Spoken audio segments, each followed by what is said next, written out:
In engineering, you can design everything perfectly, but it's rare that everything always goes perfectly to plan. And what defines you is the decisions you make in those moments. Let me take you to VEX Nationals in 2023. We had worked for over 6 months on our robot. We had poured our lives into it. Over 360 hours had gone into making this robot. That includes school time, and much to the dismay of my parents, personal time as well. We had a match coming up. We were currently in 15th place, and we had just added an upgrade to our robot to make it more competitive. We had increased the power of the scoring mechanism, and we were really excited to try it out. I handed the controller to my teammate and turned around to look at the scoreboard. Then I heard a powerful crash. The sound of shattering plastic is never a good sound. I felt bad for whoever's robot had just broken. I turned around to see who it was, and the plastic was at my feet. Our work, our robot, gone. No one spoke for a few moments. We've all been in similar situations, whether it's watching your homework dissolve in the rain, or watching your laptop die as you remember you never pressed saved on your work. Everything feels hopeless.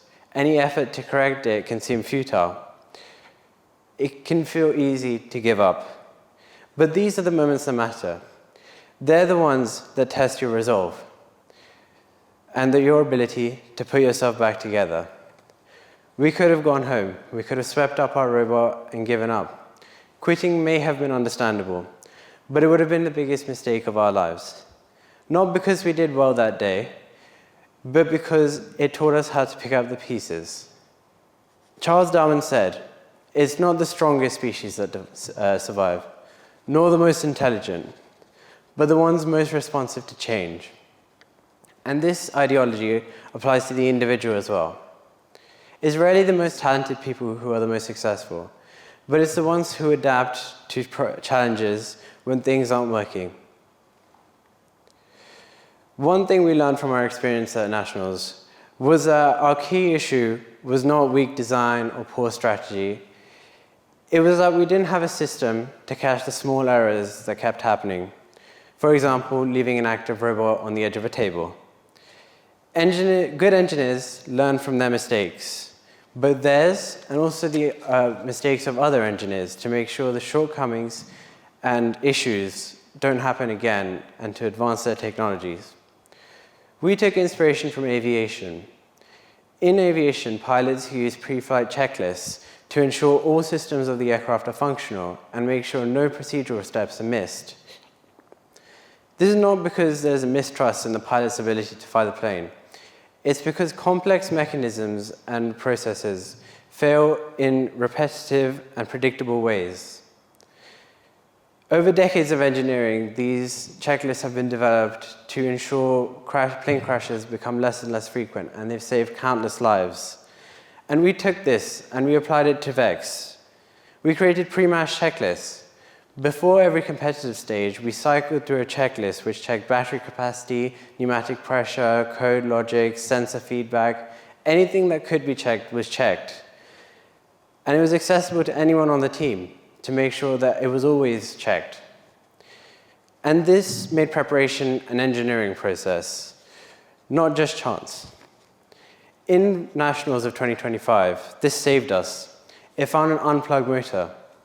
This motor was indistinguishable from its plugged-in state, and you couldn't have been able to tell just by looking at it whether it was plugged in or not. Before using the checklist, we thought everything was working.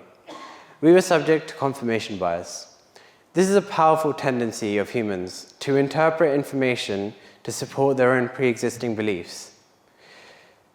We thought the motor was plugged in, there was no reason for it not to be, and it seemed plugged in, and so we believed it was. The checklist forced us to challenge this belief by getting us to do a physical check of the system and get physical proof that it worked. It reduced the chance of failure by forcing redundancy in our actions. But these lessons are useless if they stay in the convention center or in a robotics competition. It's only when you apply them to everyday life that they become useful. Whether that be creating a pre-exam checklist to make sure you have all of your notes and all of your materials ready, or any other engineering competition, because this reduces stress. And stress in engineering and an increase in workload is the main cause of human errors. You want to do everything you can to get the best outcome, and this checklist ensures you don't have human error that causes you to fail. Reliability ensures the robot was always operating at peak performance. But to get the performance itself, you need to have a solid design process. Our current design in the previous nationals was based entirely on opinion and assumptions. What we thought worked, we designed it, built it, and then put it into our competitive stages. This needed to change. We adopted the engineering design process. This has a few key development stages to ensure that everything works as designed. First, you define the problem. You identify it and clearly set out the goal you need to solve. Then you brainstorm solutions and set out a clear path to achieve these goals. Once you've brainstormed a couple solutions, you choose the best one. You design it and you build it. But your first design is rarely the best design you can come up with.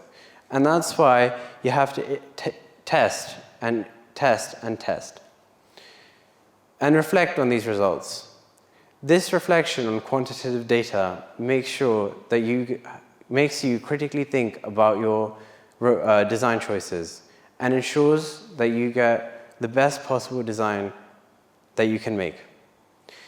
It creates reliability and efficiency in your systems. This improved our robot's performance by making it easier to use and more competitive on the world stage. And we saw this at the World Championship against 400 teams there and over 6,000 globally. We made it to the quarterfinals. But we were also recognized for our approach to engineering.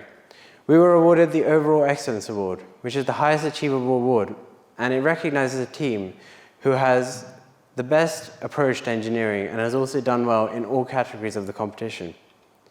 This shows how crucial having the right approach to solving a problem is. We went from our robot falling off the table to winning the World Championship. Changing how we approach the challenge has such a great effect. But these processes not only apply to engineering, it's how we approach problems in everyday life. Whether this is your preparation for exams, solving social problems, or even other engineering competitions. When things go wrong, it can be easy to make excuses or aimlessly try and solve the problem. But engineering teaches us to break down the problem, remove assumptions, and test our solutions systematically to ensure we get the best possible solution. Vex didn't teach me how to build a robot. It taught me how to think when the pressure is on. It's a key life skill that's changed the way I think and the way I approach problems and challenges for the better. The important decisions aren't the dramatic ones made on the world stage. They're the small ones that define how you approach problems. Whether it be creating a checklist, testing every idea, choosing to adapt to a new problem under pressure. They don't feel important, but they're the ones that matter. Thank you.